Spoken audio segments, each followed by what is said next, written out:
اردو خلاصہ مولوی نذیر احمد دہلوی، مصنف کا نام شاہد احمد دہلوی۔ مولوی نذیر احمد صاحب بہت ہی کھرے اور سچے انسان تھے۔ وہ زیادہ دیر نوکری نہیں کر سکے تھے اور پینشن لے کر دلی آ گئے تھے۔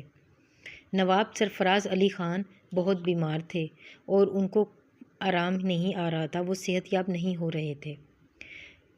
خواب میں نواب سرفراز علی خان نے مولوی صاحب کو دیکھا جو ان سے کہہ رہے تھے کہ ہمارے قرآن مجید کا ترجمہ چھپوا لو، ٹھیک ہو جاؤ گے۔ چنانچہ نواب صاحب نے ترجمہ چھپوایا اور اللہ کی قدرت سے وہ بالکل صحت یاب ہو گئے۔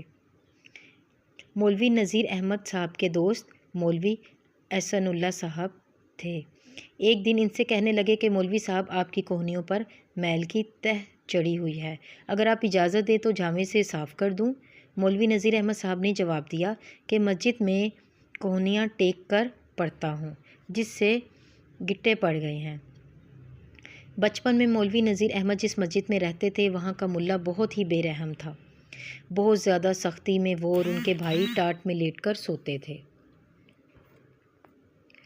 جلدی آنکھ نہیں کھلتی تھی تو ملا انہیں لاتے مار مار کر جگاتا تھا اور پھر محلے کے گھروں میں روٹی مانگنے کے لیے بھیج دیتا تھا۔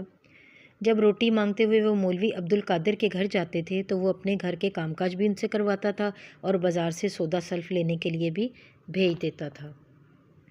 مولوی صاحب ان کی لڑکی کو ٹہلاتے بھی تھے۔ لڑکی مولوی صاحب کو بہت تنگ کرتی تھی۔ خدا کا کرنا ایسا ہوا کہ یہی لڑکی ان کی بیوی بھی بن گئی۔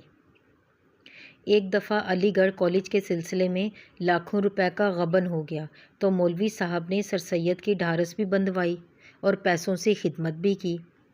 علی گڑھ کالج کے لیے چندہ اکٹھا کرنے کے لیے بھی تقریریں بھی کی۔ مولوی نذیر احمد میں یہ خوبی تھی کہ جب چاہا ہنسا دیا اور جب چاہا لوگوں کی جیبیں خالی کروا لیں، یہاں تک کہ عورتیں اپنے زیورات بھی دینے کو تیار ہو جاتی تھیں۔ یعنی وہ لوگوں کو اتنا ہنساتے تھے۔ لوگ مولوی صاحب سے تقاضا کرتے تھے کہ قرآن مجید کا ترجمہ کریں، مگر مولوی صاحب ہچکچاتے تھے بہت زیادہ۔ پھر تفسیر کے ترجمے کے دوران مولوی صاحب کا ادھر رجحان ہوا اور انہوں نے ترجمہ مکمل کر لیا۔